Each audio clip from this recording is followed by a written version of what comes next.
Hello everyone, welcome back. Today we're going to be reading more Am I the Asshole stories. The first story that we have today is Am I the Asshole for tipping 83 cents? I went out to dinner with my wife last night. When the bill came back, I gave the waitress my card. She came back shortly after looking upset. She slapped the card down on the table and said declined. I thought her tone and brevity was rude. I took out a different card from my wallet and handed it to her. While I was putting the first card in my wallet, she didn't move. I looked at her and I said, "Are you okay?" She said, "If I go back and try to run this, are you still going to be sitting here when I get back?" I asked her if she thought her tone was appropriate for speaking to customers. She said, "You're only a customer if you pay." I asked to speak to her manager.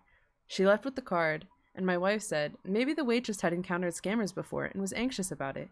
I said being rude and being cautious are two different things. The waitress returned with my card and the slip to fill out. She said, "This one worked. I'm sorry." I thanked her and took the booklet. Our bill was $91.17. I wrote in 83 cents as the tip and 92 as the total. I handed it back to her and started to get up to leave. She said, "You're really not going to tip me?" I said, "No, you were rude to me." She said, "I have to tip out the bartender and the busboy. I just paid money to serve you." I said, "Well, in the future, you shouldn't be so rude." My wife thinks I was an asshole to the waitress and should have given her $10 at least, because it was an honest misunderstanding. I would have given her $28.83 if she wasn't rude to me, but I don't want to pay to be insulted. Was I the asshole? The comments seem to agree that he is not an asshole. One of the comments says, "I never approach a guest with a declined card with rudeness or hostility. We have a lot of foreigners come in, and those are the cards that most often decline. Sometimes it's a safety on the banks, and sometimes it's just our machine. I always say something along the lines of, 'I'm so sorry, my reader is having a hard time with this card. Do you have another one I could try?' Sometimes it's as simple as them answering a safety alert text and running it again. Sometimes I try a different POS, and it works fine. But I would never handle it the way your server did. Not the asshole, OP. She was rude and hostile AF." Another comment says, "Not the asshole. Slamming down your card and accusing you of being a thief is beyond rude." Someone else says, "Not the asshole. As a service person, the one thing you always handle with delicacy is a declined card. It's embarrassing for everyone." Our next story is Am I the Asshole for Slapping a Kid for Touching Me Inappropriately? Trigger warning SA. I am 20 female and was at the wedding reception of my cousin, the bride.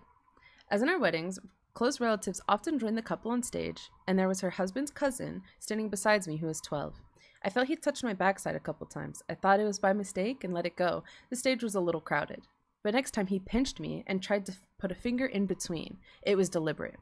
I fumed in anger and slapped him hard that he fell on the stage. Everyone was shocked and asked why I did this. I told them that clearly their kid must be a porn addict as he was touching me inappropriately. They said it wasn't possible and blah blah. The bride and my side of the family stood by me, even though some later who didn't, but they weren't there. The groom's family is angry. They said I am lying and doing this for attention. They're demanding an apology, and I said, on my grave, maybe. I told them that I taught their potential rapist son a lesson for life. They are pissed that I slapped the golden child son of the groom's uncle, who is their only child and took birth after years of marriage. The tension in the two families is high, and I've been called the new modern toxic girl. But I am not going to apologize to that brat. He was lucky that my brother and my dad weren't there. They would have thrown him in the garbage bin for touching me. I know how we stopped them from going to their house to give lessons to that family. A 12-year-old boy knows what is wrong or right to touch. They said they will file a police report, and I said I will file a sexual assault case and shame your kid everywhere. They backed off. Anyways, slap police reports go nowhere.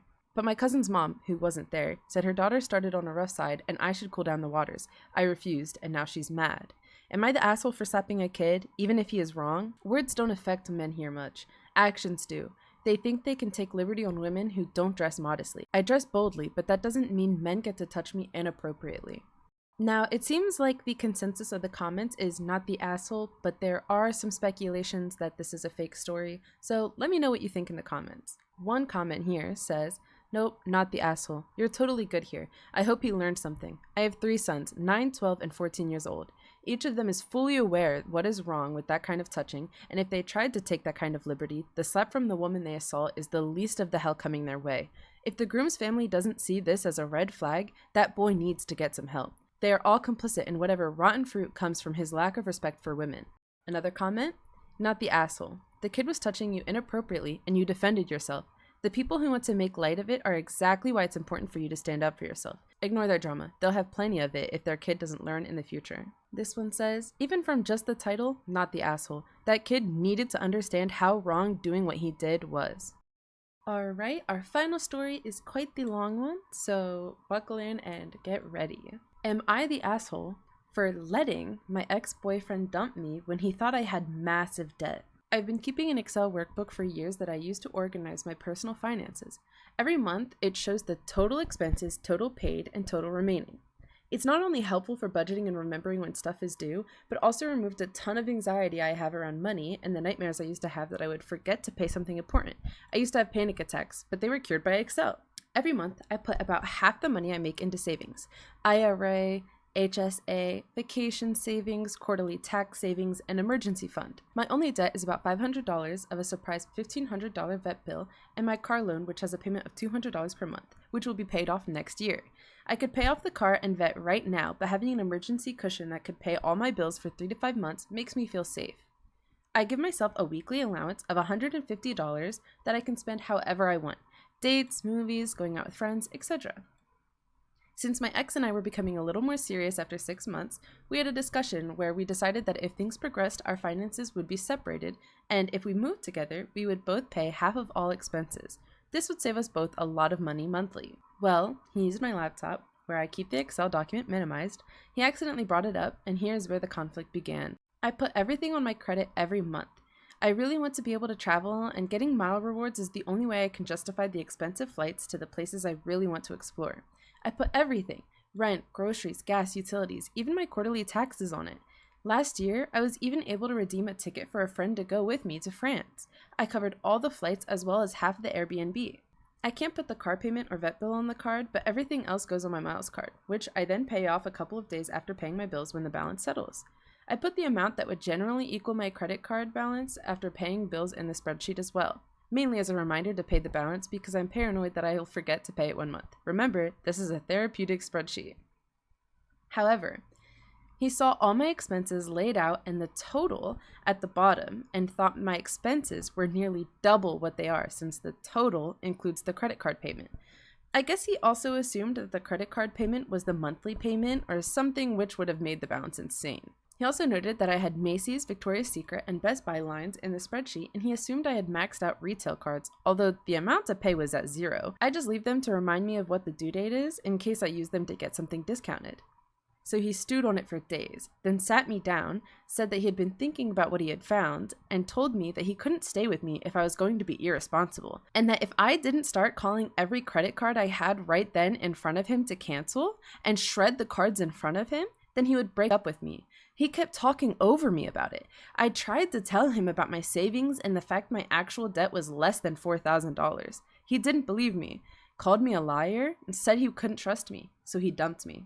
I cried with some friends who were shocked since I have sat down with several of them who asked to help set up a similar system of their own to help pay their own debt and start saving.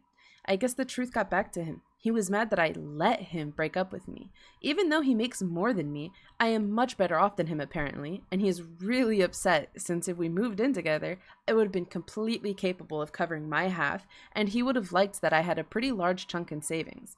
I had also told him I would get us both tickets to Italy for our 1-year anniversary. I honestly don't know if I'm the asshole or not. I could have explained the situation more clearly and calmly and been a little more forthcoming and transparent with my finances from the start. However, the moment I was confronted, I felt completely blindsided. I felt like my privacy had been violated, and I felt that receiving an ultimatum without even hearing me out was a deal breaker for me. But now, my friends are expressing that I may be passing up a nice guy over a misunderstanding, and that if his assumptions were correct, he would have been right. I feel like I don't want to spend time with someone who would talk to me that way, but maybe I should work a little harder to make it work? Am I the asshole? Alright, now this story has a follow-up or an edit. It says, I went to work and am now shocked at how many people responded. I want to say thank you to everyone who responded. I haven't even begun to read through everything, and I doubt I'll be able to reply to everyone. Money is a very loaded topic for me, and I was concerned that I was blowing something way out of proportion and would regret it someday. I really appreciate getting affirmation that I'm making a good decision. It's made me have far less anxiety over the situation. I'm going to see some of my friends this weekend, and I think I'm going to tell them that I'm done with the relationship, and I'm also done second-guessing myself. I don't think I'll get pushback. My friends are just worried for me. I may update after that conversation if there is anything interesting to report back and if I figure out how to make an update. Finally, I've been asked many times for copies of my spreadsheet.